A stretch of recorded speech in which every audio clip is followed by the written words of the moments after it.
Today we're going to be reviewing the McFarlane movie Maniacs Pumpkinhead figure.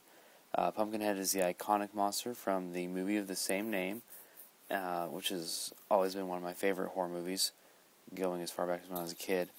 It's got Lance Henriksen in it, and is, well, I don't want to spoil it for you, but suffice to say, it's worth checking out if you haven't seen it. Definitely a classic for a reason. So the figure comes with a little marquee here. It's supposed to be made of bones. Movie Maniacs on there. Has the movie poster, one of them anyway. On the front, it's kind of it's a little flimsy, but it looks nice. If you're going to be using it for display, I mean, he looks good next to it. And over the back, it's a neat little thing. Kind of nice that they threw it in. But obviously the real meat is the figure himself. So we'll go ahead and jump into him.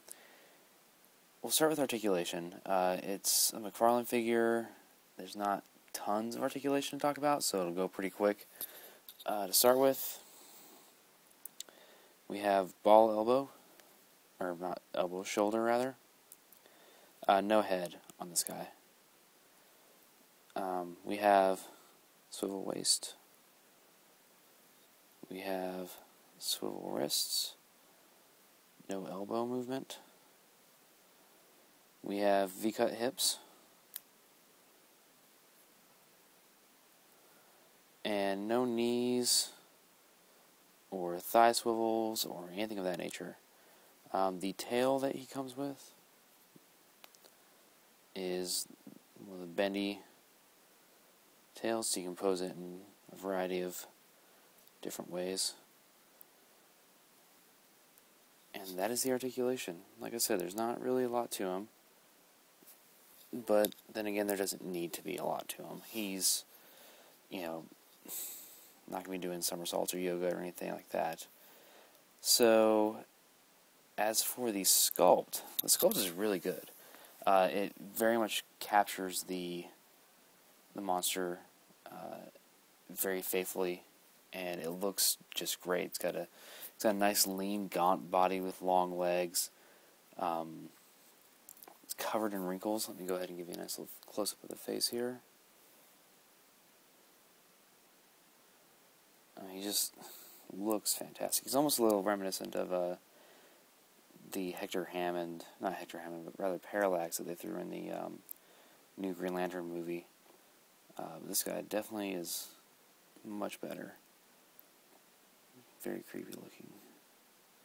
You got nice little bony shoulders pop out. You can see he's covered in wrinkles. And nice long gaunt arms. You can see his rib cages. It's just it's a nice sculpt. The paint job on it is pretty simple. There didn't need to be a lot of anything really going on there. As you can see, they've painted the inside of the mouth. He's got nice yellow eyes. For the skin, they also went with a nice dark brown base. Did some tan highlights and dry brushing. And then a nice dark brown wash. Some places got missed, but for the most part, it's good. Some places almost got a little too heavy, kind of distracting a little bit. But overall, I mean, McFarlane did a decent job on this figure, and I'm glad they did. So, as far as scale goes, he's a big figure. He stands probably close to 9 inches. I'm going to go ahead and toss in, shocker, Iron Man. We'll scoot him over a little bit.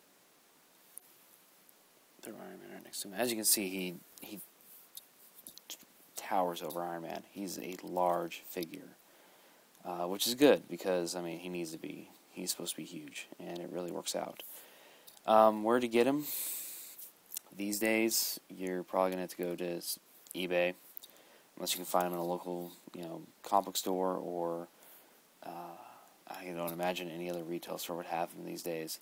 Basically, secondhand retailers are going to be the place to go. But if you do find them, you should be able to find them relatively cheap. I picked mine up for about $10 at a horror convention last year, and it was $10 very well spent. So there you go. It's the McFarlane Movie Maniacs Pumpkinhead figure. Hope you enjoyed.